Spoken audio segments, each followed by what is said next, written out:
राधे राधे, जय श्री कृष्णा। वैशाख मास महत्व के अध्याय 12 में आप सभी का स्वागत है। बोला, हे शंभु ब्राह्मण, मेरी बात सुनो। मेरा लोप हो गया है। मैं मरने से भी अपने पद के खंडन को अधिक मानता हूँ।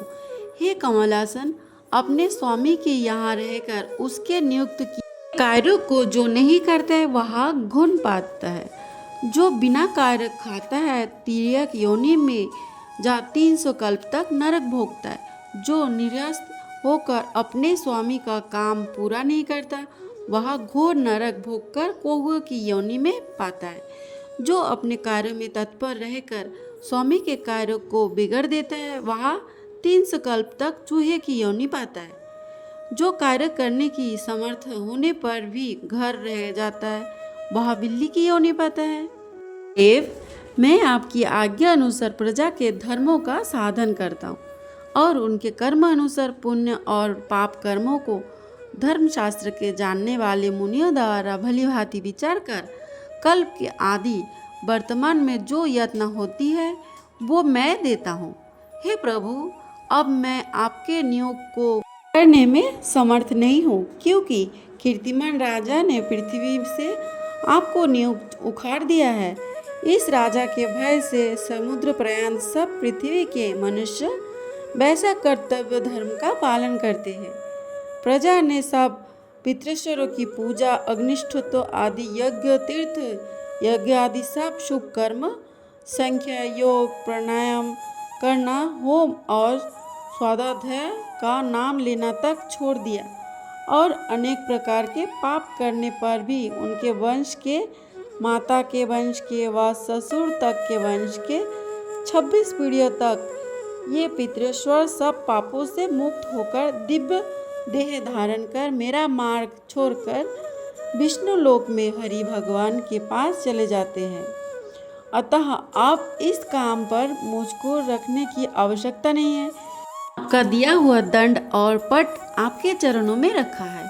हे ब्राह्मण, जो अनेकों तीर्थ स्थान से दान, तप, व्रत करने से, अनेक प्रकार के धर्म आचरण करने से, प्रयास में पतन होने, रण में मरने से, यज्ञ आदि करने से देव गति नहीं मिलती, जो मेष की संक्रांति में प्रातःकाल स्नान कर भगवान का पूजन कर कथा श्रवण करे और वैशाख महत्व सुने, यथाचित वैष्णवीय धर्म का संपादन करे, तो यहाँ वह विष्णु लोक का अधिपति हो जाता है। राजा की आज्ञा से के कर्मों को कर सभी मनुष्य बैकुंठ को चले जाते हैं। यह राजा मेरा तथा आपका परम शत्रु है। हे जगतपति, इस राजा को निग्रह करना उचित है। यदि हम उसकी उपेक्षा कर देंगे तो केवल विष्णु भगवान के चरणों का आश्रय लेकर वह राजा इस संपूर्ण लोक को बैकुंठ में ले जाएगा, इसमें संदेह नहीं है। इस कीर्तिमान राजा ने मेरी लिपि दूर कर दी है, ऐसा किसी क्षत्रिय ने आज तक नहीं किया। प्रभु, पटमर्दन की बात तो पुराणों में भी नहीं सुनी। उस राजा के सिवाय भगवान में तत्पर ऐसा राजा कहीं नहीं हुआ जिससे पटमर्दन की घोषणा कर दी हो और यमलोक में आने वाले मार्ग को रोक दिया हो। जिन काल में कश्मीर देश में देवव्रत नामक एक ब्राह्मण थे, उनके सुंदर रूप वाली एक कन्या थी जो मालिनी के नाम से प्रसिद्ध थी। ब्राह्मण ने उस कन्या का विवाह सत्यशील नामक बुद्धिमान दिग्गज के साथ कर दिया। मालिनी कुमार पर चलने वाली हुशांचली होकर स्वच्छंदता पूर्वक इधर उधर रहने लगी। वह केवल आभूषण धारण करने के लिए पति का जीवन चाहती थी, हितैषिणी नहीं थी। उसके घर में काम काज करने के बहाने उपवती रहा करता था। सभी जाति के मनुष्य जर के रूप में उसके यहाँ ठहरते थे। वह कभी पति के आज्ञा का पालन करने में तत्पर नहीं हुई। इसी दोष से उसके अंगों में कीड़े पड़ गए जो काल अंत तक और यम की भांति उसकी हड्डियों को भी छीदे डालते थे। रोज से उनकी नाक, जिह्वा और कानों का उच्छेद हो गया। स्तन तथा उंगलियां गल गई, उसमें पंगुता भी आ गई। इन सब कलेशों से मृत्यु को प्राप्त होकर वह नरक की यातनाएं भोगने लगी। 1,50,000 वर्ष तक वह तांबे के भांड में रखकर जलाई गई। 100 बार उसे कुत्ते की योनि में जन्म लेना पड़ा। पश्चात 24 बार देश में पदबंधु नामक ब्राह्मण के घर में वह अनेक दुखों से घिरी हुई कुतिया हुई। उस समय भी उसके कान, नाक, पूंछ और पैर कटे हुए थे। उसके सिर पर कीड़े पड़ गए थे और योनि में भी कीड़े पड़े रहते थे। राजन, इस प्रकार 30 वर्ष बीत गए। एक दिन बैसाख के शुक्ल पक्ष की द्वितीय तिथि में पदबंधु का पुत्र नदी में स्नान करके पवित्र हो भीगे वस्त्र में घर आया। उसने तुलसी की वेदी के पास जाकर अपने पैर धोए। देवयोग से वह कुतिया वेदी के नीचे सोई हुई थी। सूर्योदय से पहले का समय था। ब्राह्मण कुमार के चरणदक से वह नहा गई और तत्काल उसके सारे पाप नष्ट हो गए। फिर तो उसी क्षण उसे अपने पूर्व जन्म का स्मरण हो आया।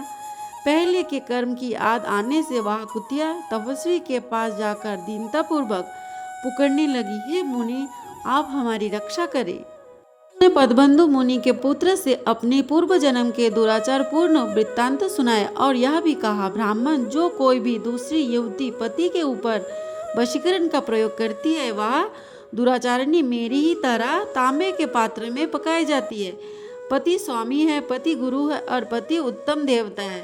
साध्वी स्त्री उस पति का अपराध करके कैसे सुख पा सकती है? पति का अपराध करने वाली स्त्री सैकड़ों बार तुर्क यानी पशु योनि में जन्म लेता है और अरबों बार कीड़े की योनि में जन्म लेती है। इसीलिए स्त्रियों को सदैव अपने पति की आज्ञा का पालन करना चाहिए। ब्राह्मण, आज मैं आपकी दृष्टि के सम्मुख आई हूँ।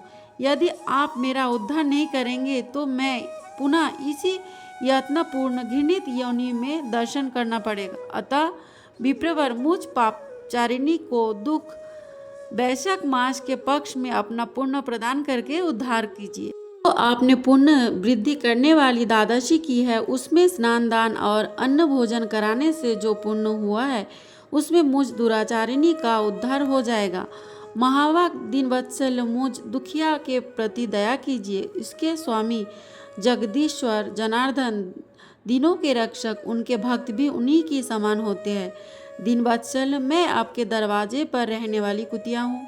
मुझ दीना के प्रति दया कीजिए, मेरा उद्धार कीजिए। अंतर में मैं आपकी जितेंद्र को नमस्कार करती हूँ।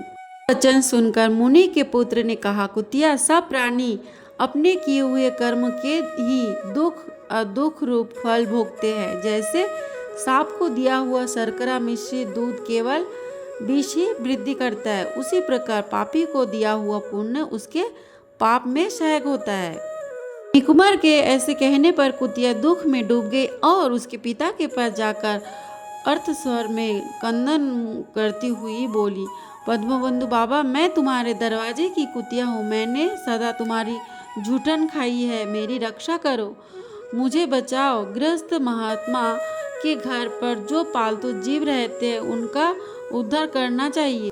देवताओं का मत है, चांडाल, कौवे, कुत्ते ये प्रतिदिन गृहस्थ के दिए हुए टुकड़े खाते हैं, अतः उनकी दया के पात्र है। जो अपने ही पले हुए रोगादि से ग्रस्त एवं असमर्थ प्राणी का उद्धार नहीं करता वह नरक में पड़ता है, यह विद्वानों का मत है।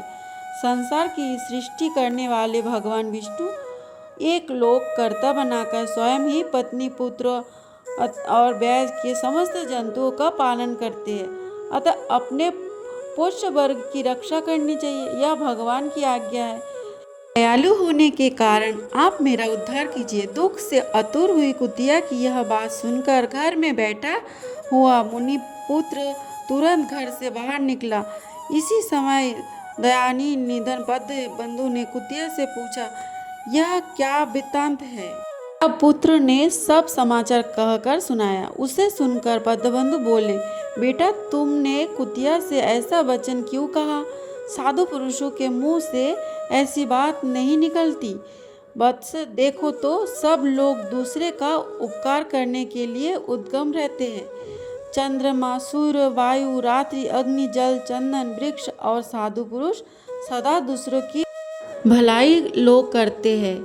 दैत्यों की महाबली जानकर महर्षि दधीचि ने देवताओं का उपकार करने के लिए दयापूर्वक उन्हें अपने शरीर की हड्डी भी दे दी थी। बार बार प्रार्थना करने वाली इस कुतिया का मैं अपने पुण्य से उद्धार करूंगा। इस प्रकार पुत्र की मान्यता का निराकरण करके परम बुद्धिमान पद्मबंधु ने संकल्प किया, कुतिया ले, मैंने ऋषि का महापुण्य तुझे दे दिया। ब्राह्मण के इतना कहते ही कुतिया ने सहसा अपने प्राचीन शरीर का त्याग कर दिया और दिव्य देह धारण कर दिव्य वस्त्र आभूषणों से विभूषित हो दसों दिशाओं को प्रकाशित करती हुई ब्राह्मण की आज्ञा ले स्वर्गलोक को चली गई।